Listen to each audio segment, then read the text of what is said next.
¿Qué tal, amigos? ¿Cómo están? Pues de nueva cuenta me da mucho gusto saludarlos, saludar a mis queridos amigos, a mis maestros, a Juan José Rodríguez Prats. ¿Cómo estás, Juan José? Pues, ¿qué te puedo decir, mi querido tocayo? Como estamos todos preocupados, hoy es un día en que tenemos el alma prendida de un hilo, porque de lo que suceda en Estados Unidos el día de hoy, yo diría que va a sellar todo el resto del siglo XXI.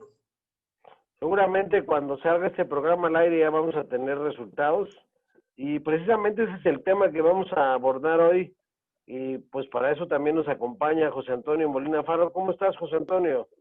Muy bien, Juan Carlos, muchas gracias por la invitación. Saludos, Juan José. Saludos, mi querido José Antonio.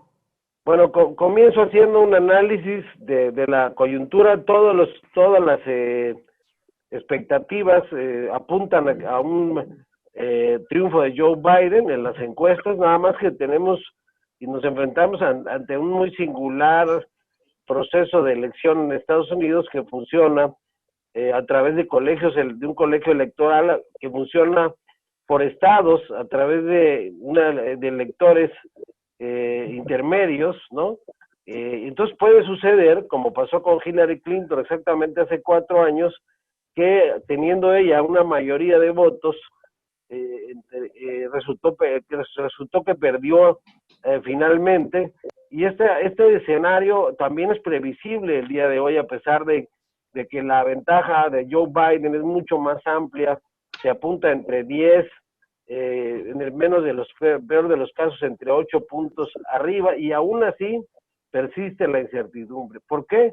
Precisamente por un modelo de votación en Estados Unidos, que yo creo que ya es hora de revisarlo, un poco, yo diría, anacrónico, obsoleto, por correo, donde votan no en un mismo día. Ya al día de hoy ya tenemos casi 100 millones de votantes.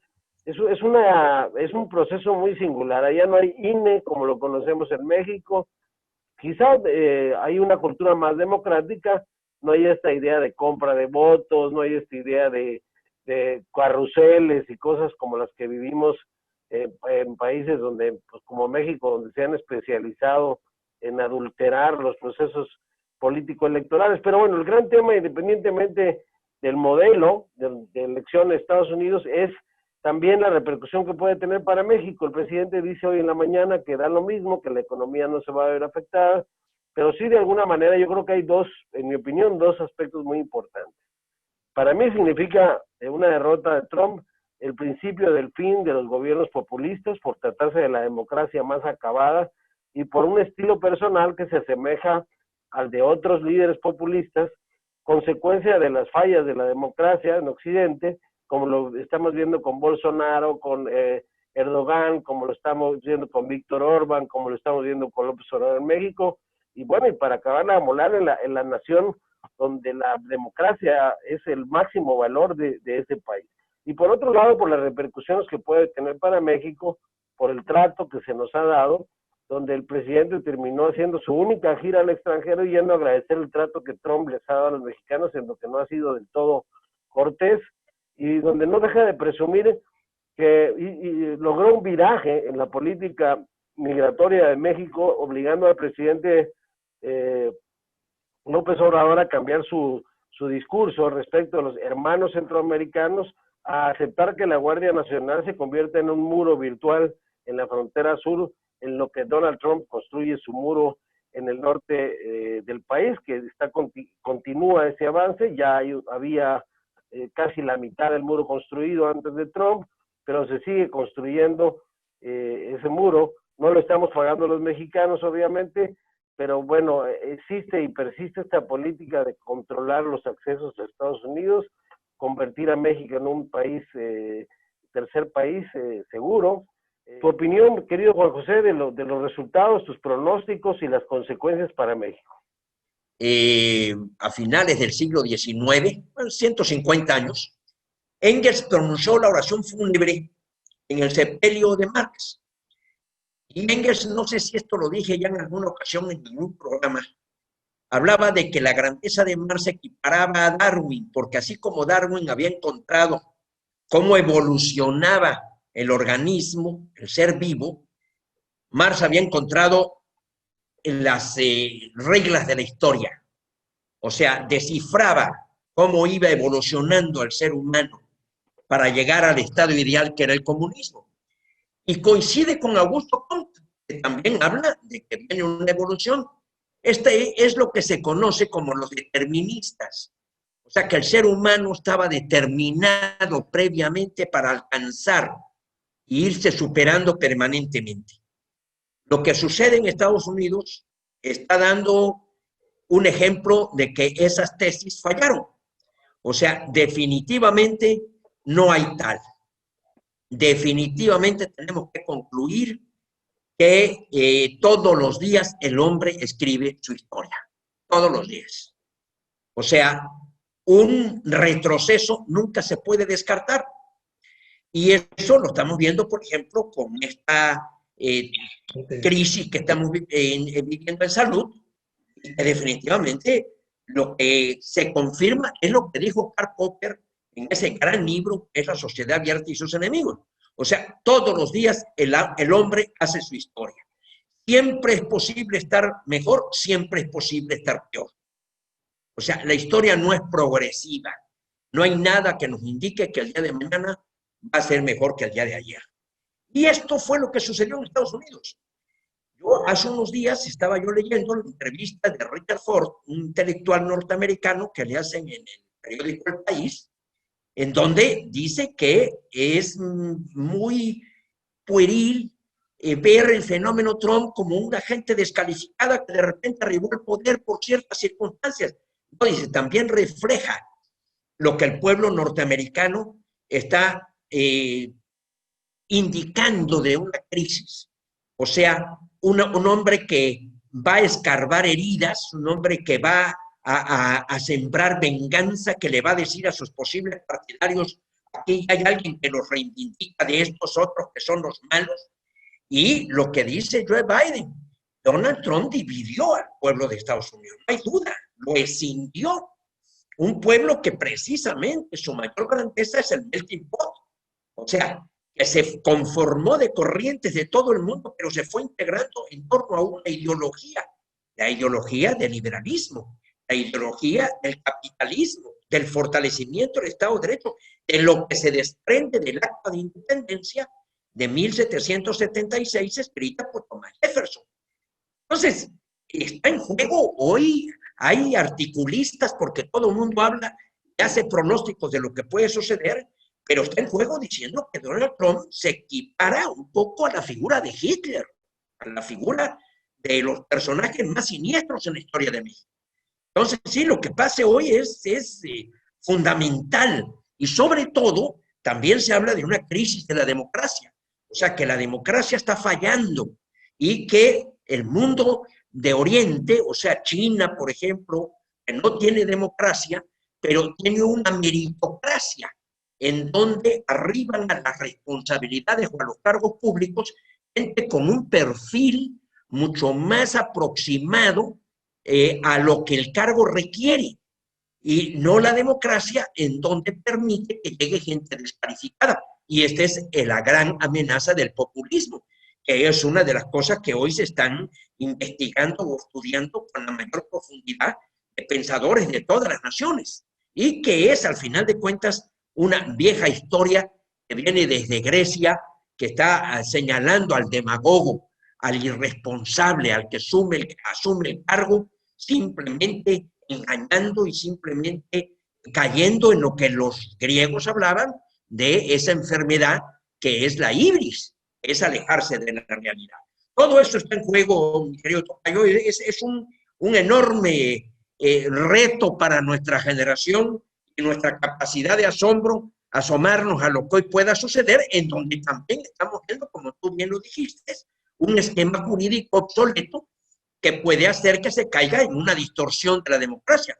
O sea, que quien obtenga más votos y más apoyo popular, pues resulta que no sea el electo por este esquema del Consejo Electoral y de los electores, que puede llegarse hasta el caso de que ni siquiera obedezcan el mandato de la ciudadanía, y que, como tú dijiste, se dio hace 4 años con Hillary Clinton y Donald Trump, y en el 2000, hace 20 años, con Al Gore. y George Bush, que también Al Gore ganó la votación, y solo por el caso de Florida, en donde fueron por muy pocos votos, se le dio el triunfo a George Bush, y que lo tuvo que decidir la Suprema, el gran tribunal, el Tribunal Superior de Justicia de Estados Unidos. ¿Tú crees que esto afecte a otros países populistas, a donde hay líderes populistas? ¿Tú crees que en México, para los que son opositores a López Obrador, la derrota de Trump puede tener una lectura de que sí es posible revertir estos liderazgos a través del voto popular?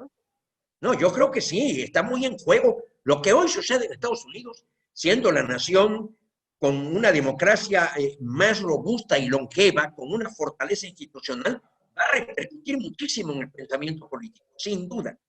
¿Qué repercusiones para México? No solamente la relación bilateral en el TEMEC, sino también el tema de la frontera, que nos afecta directamente en Tabasco y en Chiapas, y una parte de Campeche, que tenemos esta frontera sur, donde no deja de presumir Donald Trump que tiene la Guardia Nacional 27,000 soldados, lo cual no es cierto, porque no vemos esa presencia de la Guardia Nacional en la frontera, pero sí es un hecho que se frenó por parte y supervisado por Estados Unidos la indiscriminada migración que venía a través de caravanas. Mira, yo sí creo que nos iría mejor con Joe Biden, por una razón muy simple, es más confiable. O sea, confiar en Donald Trump es pueril, es ingenuo, es un hombre totalmente impredecible en sus decisiones, totalmente agresivo, sin un proyecto, sin un plan, sin un sentido de solidaridad. Es un hombre que es otra vez lo que estaba yo diciendo en mi anterior intervención. ¿Cómo puede llegar una gente tan descalificada a una posición tan importante dirigiendo el destino de una nación del poderío de los Estados Unidos? Pepe Molina, ¿cómo ves la democracia en Estados Unidos? ¿Cómo ves el efecto que tiene sobre los gobiernos populistas? ¿Y cómo ves la repercusión que tendrá para la relación bilateral México-Estados Unidos desde el TEMEC hasta el tema de la frontera sur? Dicho sin hipérbole, creo que la elección del día de hoy es crucial para el mundo, no únicamente para México. Dos visiones de país, dos visiones de mundo, dos enfoques diferentes, y a las adjetivaciones que ha hecho nuestro amigo Juan José de autoritario, propenso a la ilegalidad, un hombre racista, de ocurrencias, que está dándole la puntilla, siento yo, con este desmantelamiento de los contrapesos que tradicionalmente han existido en Estados Unidos, la puntilla a la democracia estadounidense, Juan Carlos. A mí sí me parece muy grave, porque todos aquellos valores que tanto hemos apreciado en los Estados Unidos como un país de instituciones, hoy día con Donald Trump, pues esto realmente se está diluyendo, si no es que desintegrando.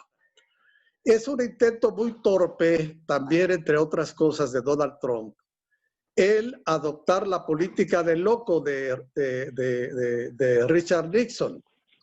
Esto es, hazle creer al mundo que eres un irracional para poder conseguir tus propósitos.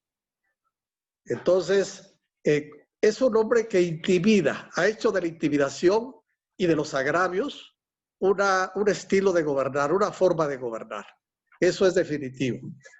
Algo, ¿cómo no va a ser muy importante la diferencia entre Trump y Biden? Tradicionalmente, históricamente solemos decir que los Estados Unidos no tienen amigos, sino que tienen intereses. Pero en este caso especial, Juan Carlos, siento que las ideologías, la ideología de cada uno, sí cuenta. ¿Cómo no va a contar si Donald Trump, por ejemplo, le dijo adiós al Acuerdo de París, le dijo adiós a la Organización Mundial de la Salud, le dijo adiós al Consejo de los Derechos Humanos, de la Organización de las Naciones Unidas. Le dijo adiós también al Acuerdo Transpacífico. Se retiró de la UNESCO. Ahora, Biden, coincido perfectamente con Juan José, es un estilo decente institucional para gobernar. Eso ha sido en todas las décadas que ha hecho, que ha tenido en su vida política. No nos olvidemos que Biden, hablando de la migración, habló de regularizar a 11 millones de migrantes, y que el Partido Demócrata impulsó el DACA. Eso no hay que olvidarlo, pues. La ley esta que nosotros conocemos, tan importante, fue impulsada por el Partido Demócrata para apoyar a los Dreamers, que tienen cierto nivel de estudios, a niños y adolescentes menores de 16 años. Entonces, yo creo que sí habría una diferencia sustancial. Pero además, algo más importante, él es un hombre muy comprometido con el medio ambiente y lo ha dicho. Eso yo creo que sí podría tener una repercusión en nuestro país. ¿Por qué? Porque va a insistir en las energías limpias, va a insistir en las energías renovables. Y eso creo yo que va a ser muy favorable, Juan Carlos. ¿No crees tú que afecte el tema de la energía eólica, en el que Estados Unidos ya tiene un panel futuro de controversia con el TEMEC en el caso de el freno que está poniendo la CFE, Bartlett, a estas energías, que no está respetando los contratos? Yo creo que sí va a tener repercusiones y efectos colaterales, una nueva relación más institucional, más sobria, más seria, más interesada por parte de los Estados Unidos en la relación bilateral. Es decir, que se tomen en serio el defender las inversiones que ellos ya habían hecho en base a la apertura que se dio al sector energético, ¿no? Sí, sin duda, yo no tengo la menor duda de que así va a ser. Aparte de que ahorita ya en este momento pues van a llover las controversias, los paneles de controversias a nivel internacional, pues con la llegada, creo yo, inminente, aunque cualquier cosa puede ocurrir, de Biden, yo creo que vamos a tener una posibilidad mayor de que exista en nuestro país un impulso a las energías limpias, en detrimento de los combustibles fósiles que tanto dañan al medio ambiente. Nosotros podemos ver cómo Estados Unidos y México crecían a la par en su Producto Interno Bruto. El año pasado fue una excepción. ¿Por qué? Porque México cambió su política. Y entonces Estados Unidos tuvo un desarrollo de un 2 punto y pico, y nosotros tuvimos una caída de 0.1. Ahí ya hubo ¿qué término podríamos utilizar? Un desajuste en nuestros tiempos, como ya era una economía que estaba caminando y México se rezaga por este temor a la inversión privada, por esas declaraciones que crearon un ambiente no propicio para la inversión. México requiere dar un giro de 180 grados en relación a darle la bienvenida a la inversión. ¿Y cómo se le da la bienvenida a la inversión? Fortalecimiento del Estado de Derecho, dejar de agredirla con trámites, dejar de agredirla con reglamentación absurda y sobre todo en el discurso. Sin duda alguna, creo que el presidente López Obrador cometió un grave error de pronunciarse por Donald Trump. Ahí está Nancy Pelosi, ahí está Kamala Harris, que pudieran tener una actitud de reserva, porque por primera vez México se involucró y fue utilizado. Ahí ves la actitud de Trump, fue utilizado, porque sin duda utilizó la visita para impulsar su campaña. Nuestra generación está llamada a ser resistente para que no se agote nuestra capacidad de asombro, porque el día que nos dejemos de asombrar, quiere decir que ya nos resignamos a que nos suceda lo que nos suceda, pues perdimos ya la capacidad de corregir. Para corregir hay que asombrarse.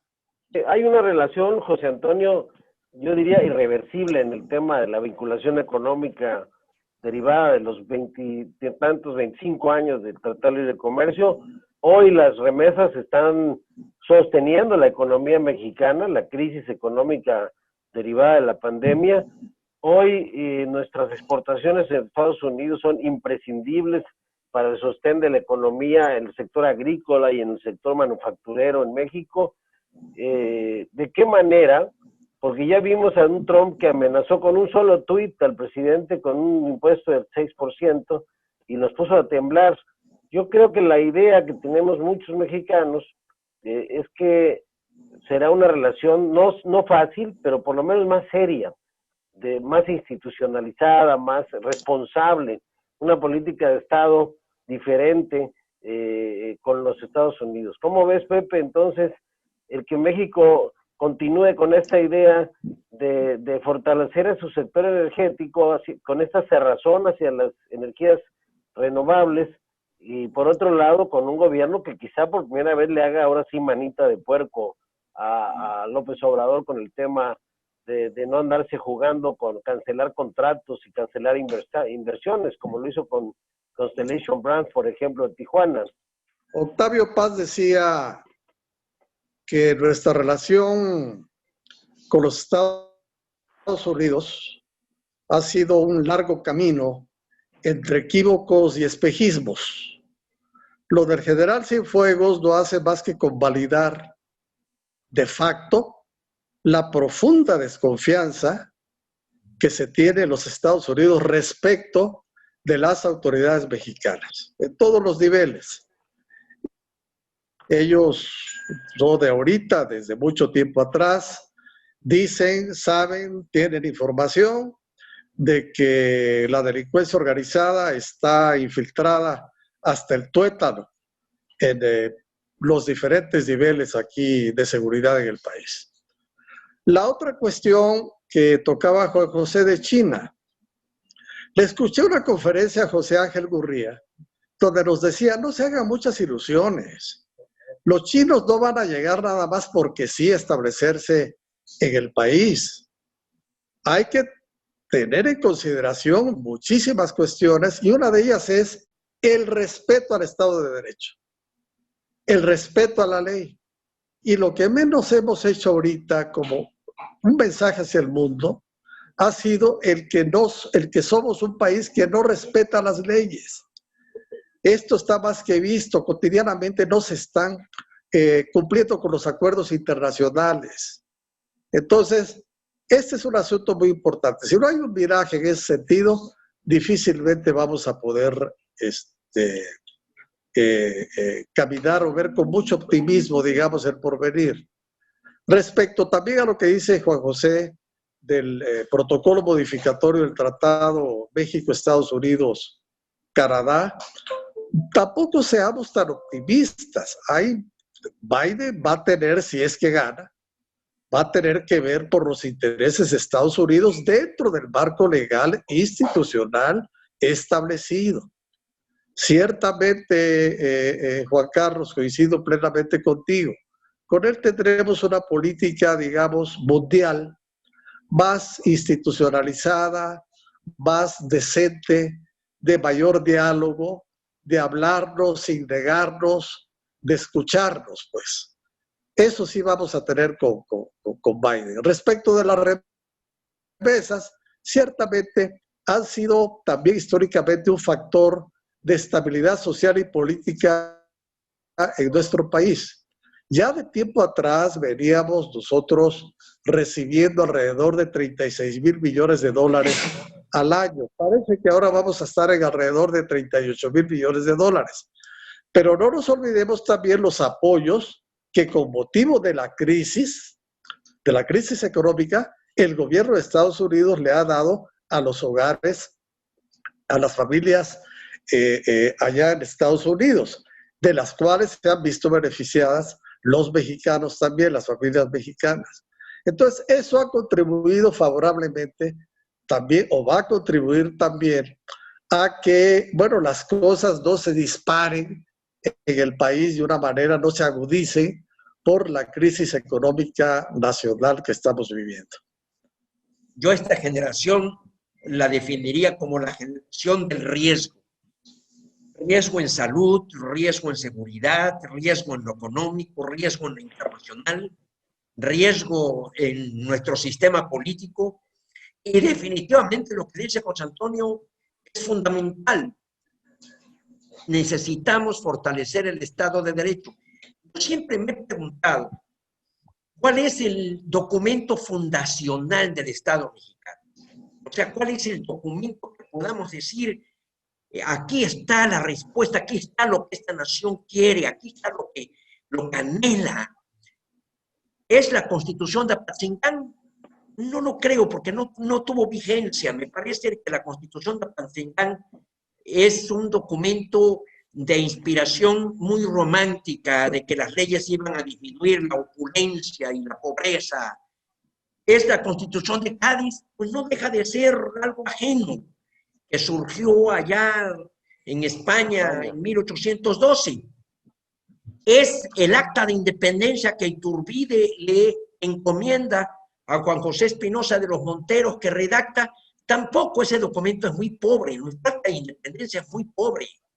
Es la Constitución del 24, 23, 24, pues también fue una imitación de la Constitución norteamericana. Dice Lorenzo de Zavala, era una tenía todo el mundo debajo del brazo una mala copia de la Constitución norteamericana. Para mí el documento fundamental, y es muy breve, es el manifiesto que Juárez suscribe y le comunica al pueblo de México con aquellas limitaciones en los medios de comunicación el 15 de julio de 1867. ¿Y cuál es la esencia de ese documento? Cumplir la ley, asumir deberes. Es un documento, ahí es en donde está el famoso apotegma, entre los individuos, no solo entre las naciones, entre los individuos. O sea, está el respeto al derecho a la propiedad, a la libertad, a la libre opinión. Entonces, entre los individuos como entre las naciones, el derecho es la paz. El derecho al respeto ajeno es la paz. Y ahí habla de la segunda independencia, habla también de indulgencia. Inclusive, a mí me parece que ahí se malinterpretaron las palabras de Juárez. Ha salido esa frase que para mí yo no encuentro, posiblemente me ha hecho falta una investigación más seria, pero no encuentro cuando dijo Juárez eso de que al amigo justicia y gracia y al enemigo justicia. Pero ese documento sí habla de una aplicación de la ley con indulgencia y con actitud de que México recupere la concordia después de la batalla, en donde fue primero la batalla, la guerra civil derivada de la Constitución 56-57 y después la segunda independencia cuando se logra vencer a los franceses. Ahí nace el Estado mexicano. Ese es nuestro documento fundacional.